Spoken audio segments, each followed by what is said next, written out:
Welcome back to Spotlight. It is my honor and pleasure to have with me tonight Teacher Jenny. Yes. Not so much Dr. Dawson. That's all right. I agree. But Dr. Dawson hang out to be all the time. Yes. But Teacher Jenny, to get you out to the house and come long and tongue and be on the show is quite a feat. Yes. Yes, quite a feat. Quite a feat. Yes. Good to have you. How you do? Thank you. I'm doing great. That's good. Really great. That's one thing. You are always positive and vibrant. Yes. And could break into a poem at any minute. Yes, and of course, Dr. Darcy, it's always good to see you. Always. Yes. An interesting thing happened, right? We had, let me see this one here. We had this book, 150 Years of Achievement from 1834 to 1984. This book was around, and it was what, $5 a copy. It was around for a long time. Mm-hmm. And I think it was Miss P, right? Was it Miss P that suggested that we upgrade the books? How did we come to this? Well, from our side, I mean, I'm not sure what all the workings were behind the scenes, but Mrs. Wheatley here was the one who approached the college about being involved in. They were looking to republish, but they needed it typeset. They needed to be able to change and add some things, and that's when the college came into play. She was the one liaised with Miss Parsons. They took care of the content side, but the college gave support as far as the logistics, the typing, the layout, and so on, publishing. Okay, cool. But this is quite nice, and I don't see a price. There's a price on this one, $5 to that one. Yes, put 3 in front of the 5. So this one's for 35. That's the this price. One's for 35. Yeah. But this is a really nice looking one, a nice slick, glossy cover, nice chrome code cover. Bringing in my well, I was gonna say my printing exactly. knowledge. Yeah, nice chrome code, 100-pound coating. It's very nice, and we're gonna go through it, and we're gonna show some of the pictures that's there. And where can we get the book? The book will be available certainly at the HLSCC bookstore, but we will also try to make it available at a couple other locations in the BVI as well. Then there will be, I'm sure that there may be orders that the education system, schools for instance, may want to get copies for their own libraries, and we will certainly facilitate that. Yeah. Now, of course, we'd like to get some of the money back to have it printed and published. Yeah. But you won't be given a donation. You would really be buying a portion of our history that that everyone in the territory needs to have. Yeah. I mean, really.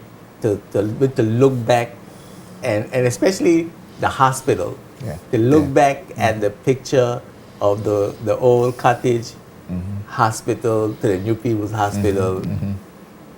You have to say that Virgin Islanders have really made significant progress.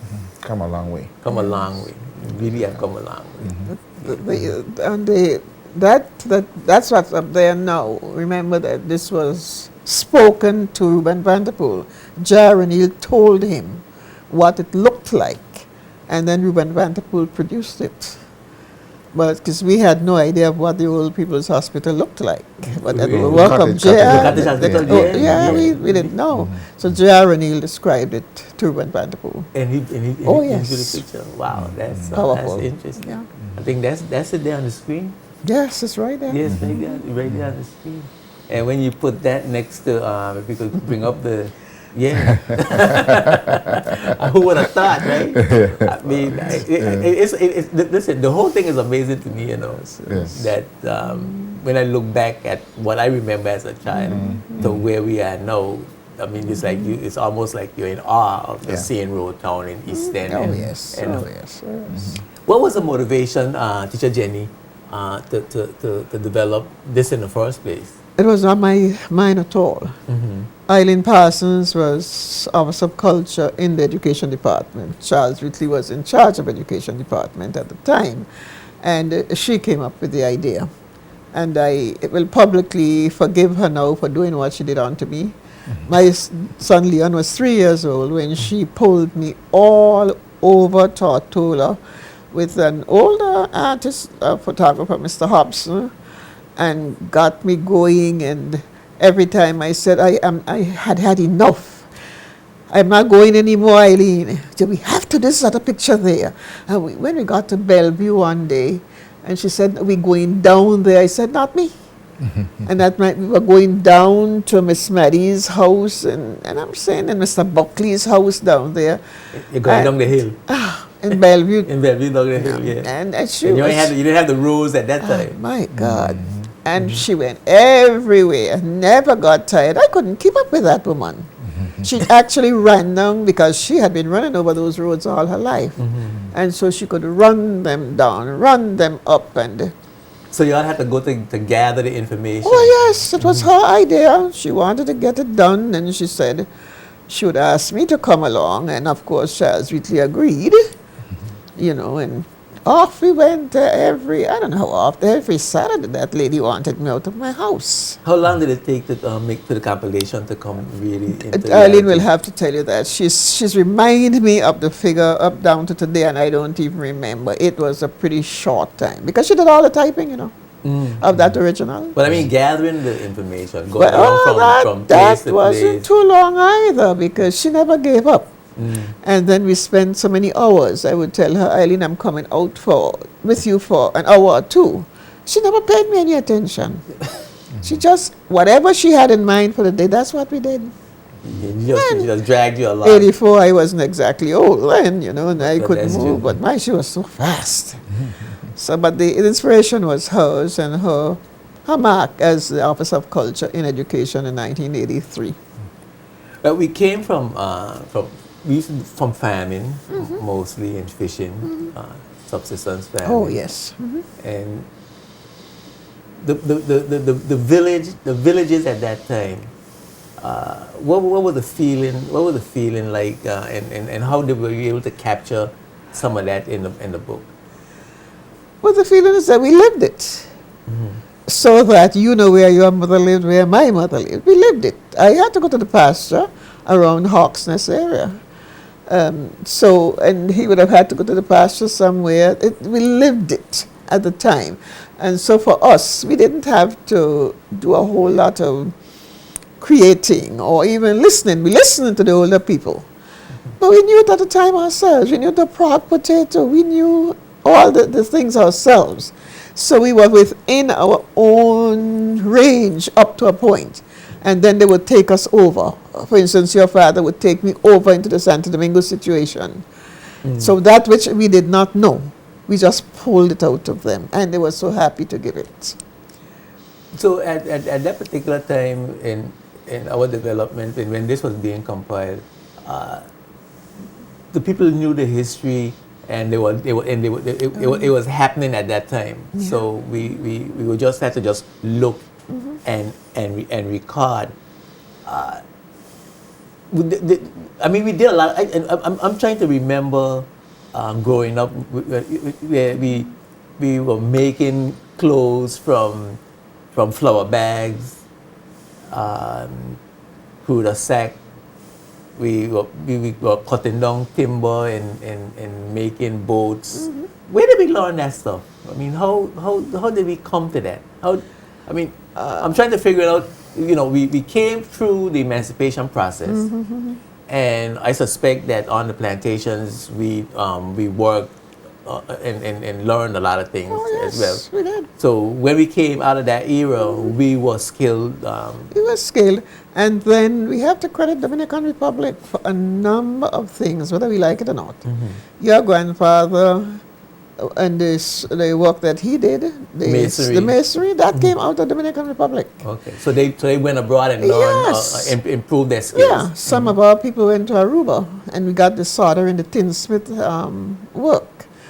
So that, you know, wherever we went, into St. Thomas, when they were building the airfield down there, we learned a whole lot. Yes, we just learned, and we could learn and come back, and learn and come back.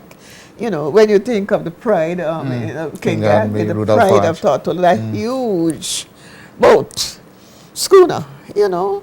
We saw and we wanted it and we got it. And we built it. Yeah, Yeah. just But name it. I remember Mr. Claremont Yeah. used to, those Claremont boats used to go, Osmond boats used to go fishing around Yeah. the area, but Claremont boats used to go to Puerto Rico and Yeah, so down the island. that's the Premier's grandfather, yes. So Yes. he has boating on every side. Yes. You know, Yes. so And there's that interconnectedness, even as you mentioned the Santo Domingo, Santo Domingo Anguilla, Santo Domingo Cinques, because the Pride itself, the schooner was built by Anguillans. Oh, yes, Anguillans were brought here by Mr. Rudolph Hatch to King Garden Bay, some of whom are still here. Some of the Richardson, L. Yes, Richardson, oh, their L. family, Richardson's they were family. part of the Pride Project. Yeah. And So at that particular time, then we went to other Caribbean countries, other Caribbean people came to the Virgin Islands, and so even as far back as what far back as you can think of. the 30s, 40s, 40s. we were Yeah. we were going back and forth and mixing with each other, Yeah. because I suspect that many of us in the Virgin Islands that think of ourselves as quote unquote indigenous people, we would have to go back through the Caribbean before we could get to Africa. Yes. And don't forget New York City. Because when a lot of the things, when the old poop came our way, we could look at them, look at the material, we can look at the dresses and make our own dresses. Right. And when you get the old Oh, magazines, the Aldens and the Sayers catalog, and Bella Sayers and Walter Field. We learned. We learned. And we learned quickly. We actually, even in straw work, when a certain kind of hat material would come, we would loose it out. If we didn't have that one, loose up that one. Twist it back. Lucia Crab did that, twist it back, and then pass it on to us. And we learn a new type of plant. A new type of just plant. like that. It was just the people who. So we stole, begged, stole, and borrowed. Oh, we were good at it, and we always try to improve on whatever they gave us. You know, they used to be amazed. You know, when they saw one of what we had to buy dresses that we bought, and then we saw the others, and did you make that? Said we did. On what? A hand machine or a foot machine, and it was amazing to people. Yeah. I remember my father talking about going to work in St. Thomas and St. John and learning plumbing for indoor toilets and learning tiling and coming back and then putting that in the houses that he built. Yeah. Yeah. So And in my own bathroom, he built, we had flush toilets, put in the flush this toilets, family. yeah. Yes, he did a great job in those days. Very good, very good. there he go on the screen there, playing his his music. Keyboard, Yeah. Hope he's watching. Hey, Dad. But now, what's the role of the HLSCC, Dr. Dawson, in keeping this history alive? What are we doing? I know we've been teaching Virgin Islands history for a considerable period of time now, but it seems as though we are moving towards a more institutionalized process. What do we have in mind? Yes. So in fact, this project, as I said, the college assisted, and when it came to publishing, the unit that we associated with the publishing of this particular book is the Virgin Islands Studies Institute. The Virgin Islands Studies Institute, as we call it, was officially named that in about 2012. But prior to that, we had the Virgin Islands Studies program at the college, and ironically, the founder of that program is Mrs. Jenny Whitley here with us tonight, under the presidency of Dr. Giles Whitley. And perhaps you can remember the exact year we started. I can't. I am not very good at those. Okay. But I mean around the it's not turn of the difficult, no, because I 2000, left somewhere around there. I left the BVI High School in 1997 Yes. and came up to you. Yes. So that late 90s. we started. Yeah. That was 6 students. Yeah, exactly. And then we branched off, and it kept growing, and those tours we did around the islands. Yes. And tours outside the islands. The students loved them, and they remain in their memories. Yes. Some people are seeing Jocelyn Dyke for the first time, seeing Anegada, and they went into North Sound Harbor, and we just talked about Drake. Can you imagine Drake mustering his ships in here and then going down to Puerto Rico and blazing those Spaniards' tails. I was amazed at Dr. Dawson and Dr. Smith. Angel Smith took us over to Thatcher Island. Yeah. And that was amazing. I had no clue that anything went on Thatcher Island at all. There was so much history that we have that we know nothing about. Now, what is the vision for the Virgin Islands Studies Institute? Really, the Virgin Islands Studies Institute the vision is really about identity, helping us to understand who we are as a people. And there are so many things that would have impacted on that, but it's about focusing on research, trying to understand the Virgin Islands and the Virgin Islander. We also focus on teaching, the information that we learn. We want to share not only with students that come to the college, but also the wider community. And even as we say that, the Virgin Islands Studies Institute, as it is right now, is a tremendous resource for even some government agencies related to tourism, the Tourist Board, the Taxi Commission, the tour guides, a number of those, the Department of Culture, providing information for those, so that we want to ensure that as far as possible, the accurate information is presented. There's always, with history, there's always a perspective, but to make sure that we research it properly and ensure that it's properly presented. We also are also interested in the institute, headed by the director, Dr. Angel Smith, is also interested in restoration work, not only as we've researched, but where we can, just as you mentioned the project on what is happening on Thatch Island. We now have to figure out how do we pull ourselves together as a community and do some restorative work over there so that it can be used as a mechanism to teach our own young people aspects of our history, and it's something that we can even showcase to visitors to the territory, which would also help enhance their experience and also disperse the number of visitors from particular locations throughout the territory. Yes. And develop of those heritage sites. So, with the increase in tourism, exactly, there are places to go, things to do, and we want everyone leaving with a very positive experience.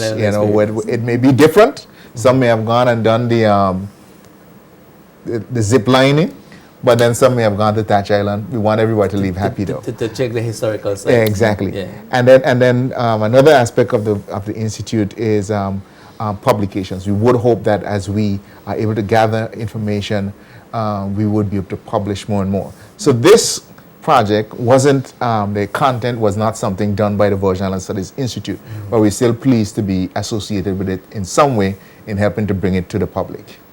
Okay. And to add to that, Panchit, it always bothers me when people say that nothing has been done about Virgin Islands history, nothing has been done about Virgin Islands culture, and I'm saying, where were they, on the moon or someplace? We've been doing so much work over the many years, gathering, and look at all the Virgin Islands who have written, who are writing, expatriates. Those, both the books, for instance, that deal with sailing and what have you, so much material. But it seems now more than ever, to me anyway, that we are publicizing more, we are more interested in Virgin Islands, in our own history, in our own culture, and I think I see a resurgence of the desire for our culture, particularly in terms of our values. Yeah. Because one of the things that we've done is we've always been looking at the arts aspect and the building aspect of the culture, the political aspects, the housing development, the economic development, and so on. But the social aspects of our culture, I think, beginning to pay more attention to, and that's, to me, from my perspective, a really positive development. And the real culture. And the real culture, yes.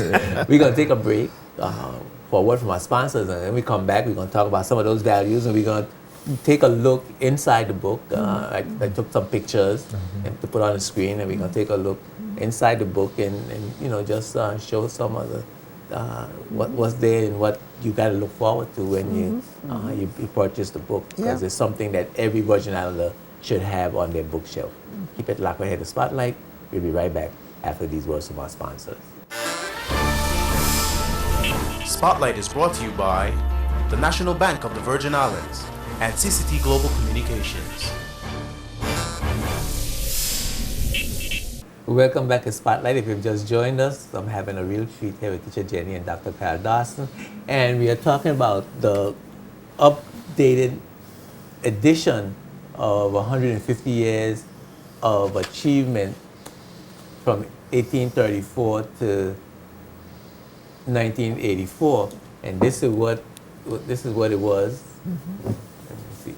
Up you go. There we go. Okay, mm-hmm. Cool. Got to get my cameras.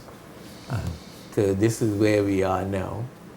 Beautiful edition, new edition, the 2015 edition. And we were talking about all the things from how far we came to where we are now. And this book, Teacher Jenny and Dr. Dawson, has in a wealth of information about the teachers, churches, all the persons that made contributions, all the persons that helped to develop the boat captains. I mean, take us through some of the. Can you how much you remember what's in the book? Oh, you just had a shot, for instance, of Catherine Jennings Malone that was up there a minute ago. Don't go so fast. That was done by Paul Watley, and I can remember coming into Road Town and seeing that picture with a number of sheep below. So what you see in her hand, a number of sheep down below. And I would just be amazed. I was still in my 20s, amazed at, looking at this woman from Jennings Hill. And, that's a straw work you're looking at there now. And this young lady, Marla May, she did a project in the Virgin Islands Studies, and that's you have a whole lot of straw work, and Miss Estelle, and the names of the persons who were involved. This is a cold pit. That's Colin Fred's work. Colin Fred and the Henry Leonard, who passed away not too long ago. That's their work. And in the yard, Fitzpen's yard, that was done first. You can see the open there, Fitzpen's, the opening Fitzpen's yard. This is quite a new thing, in that she still makes the cassava bread. So you get something added to the. Yes, to the that's one of the additions. That's one of the additions. She does excellent work, and I thought, let me put her in. Scalmi, yes. Let me get her in. So this is where you come into the additions now. The additions now. And of course now I must throw in there because that's King Garden. Built where I live now in Towers West End by Edley Hodge. Yeah. But for Mr. William Ryman, my very good friend there in Wrong Hill in King Garden, we remember the boat races down there, Respect and Surprise and all these boats in King Garden was a hot spot for boat racing at that time. That was quite an area in those days. You have the salt. Brick ovens. Yes, she was in the Dominican Republic, as she was. That's a King Garden woman. Yes, Miss Edna. And Miss Edna, and when I lived down there, she was still baking, and Miss Bobel was still making sugar cake, and there were just such beautiful things. But a lot of this now that came from Vernon Mall's work inside there in the library. With Miss Edna, right? You've given some money to take to church. You have to put some in Sunday school. You have to put some in church, and you're trying to get maybe the 5 coppers, and because you can't go in church and ask for change, right? So now you get 5. So now you can put 1 cent, one place, and 3 cents you go and buy a sugar cake from Miss Edna after church. Yes. But the Brickowens remind me of Miss Helen. Oh yes, Flossie.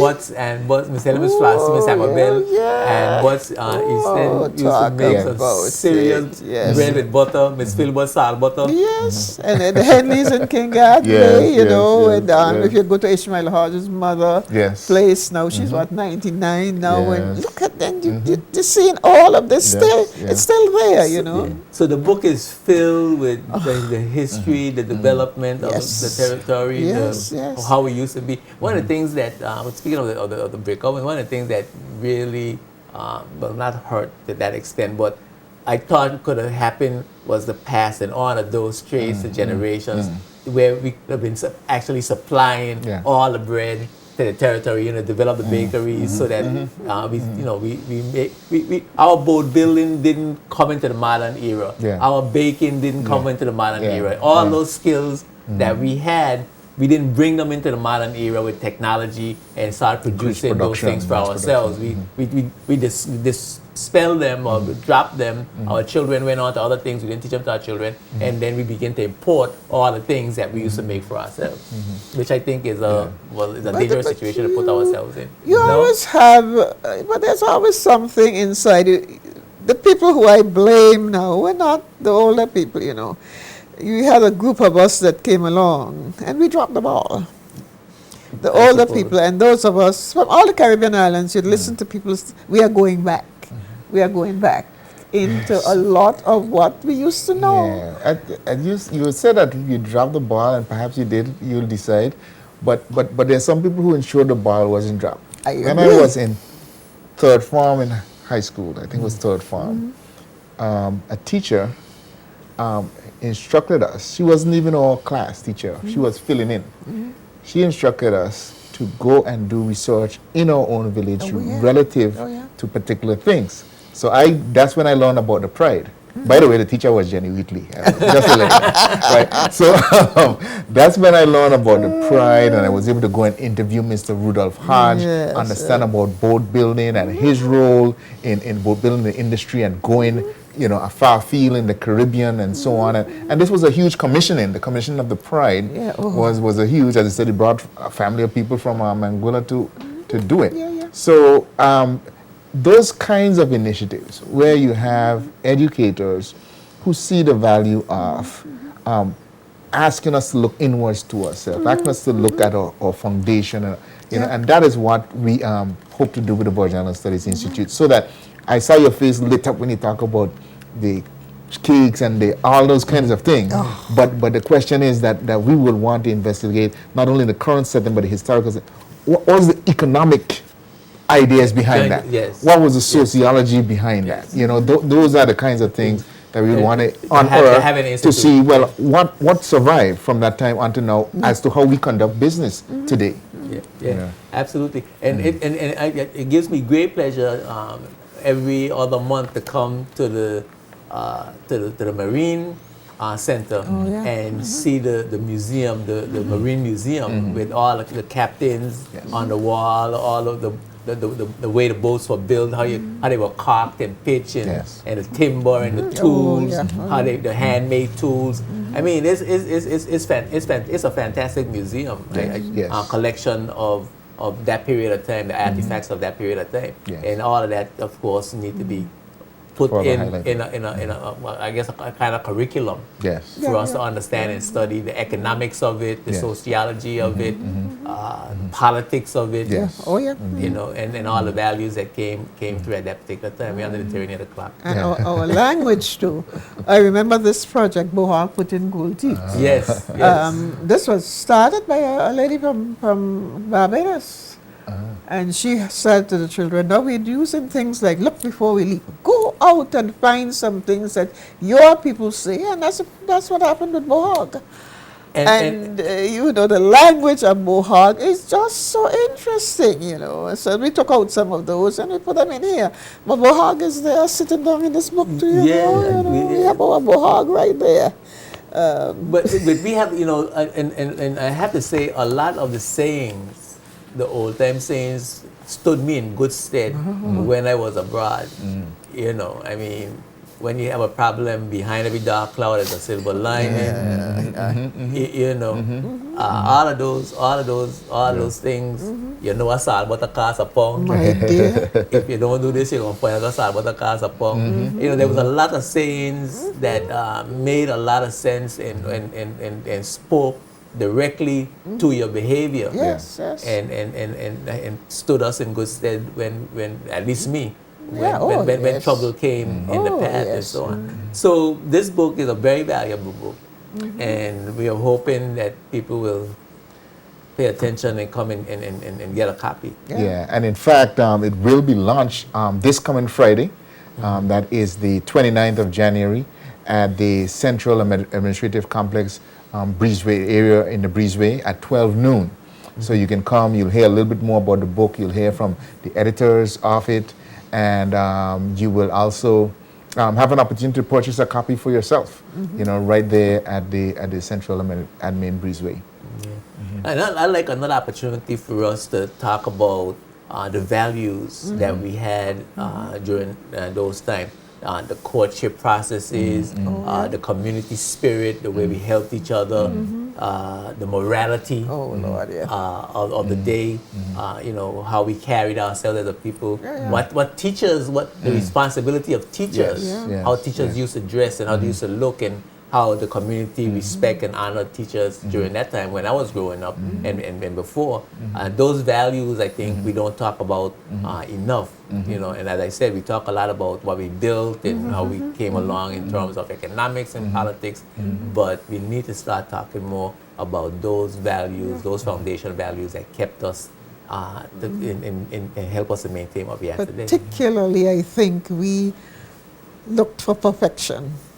Yes. We did not, in any role at all, we did not accept nonsense. A standard, we had a standard that we looked up to. We were not a mediocre people. No, the builders had it. And your manners, I mean, you had to be so careful. We had a standard, which we'd love to see today. Yes, we're going to talk about that. You're going to come back. Promise me to come back and we're going to talk about those things.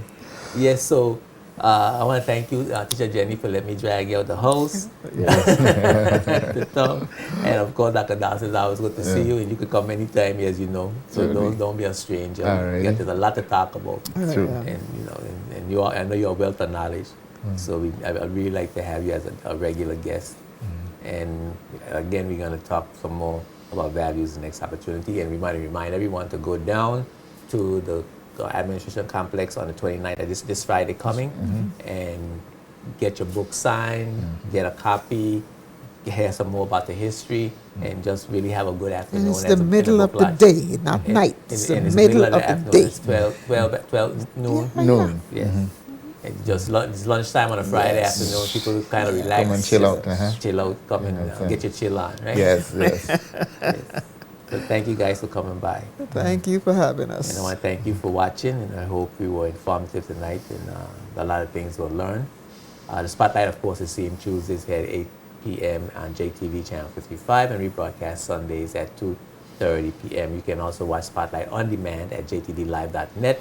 Like our Spotlight Facebook page, please. And I have to say, thank you very much for all those persons now who've been liking Spotlight and making comments on the photos and really seem to be getting a lot from the program. I really appreciate your contributions and your participation and liking the Spotlight Facebook page. That's facebook.com/SpotlightBVI. You could also suggest topics and guests that you'd like to see. I'd like to see more of that. I'm Ed Jurenka, reminding you that when the spotlight is on, you see the facts. Peace and blessings. Spotlight is brought to you by Tortola Concrete Limited, the National Bank of the Virgin Islands, and CCT Global Communications.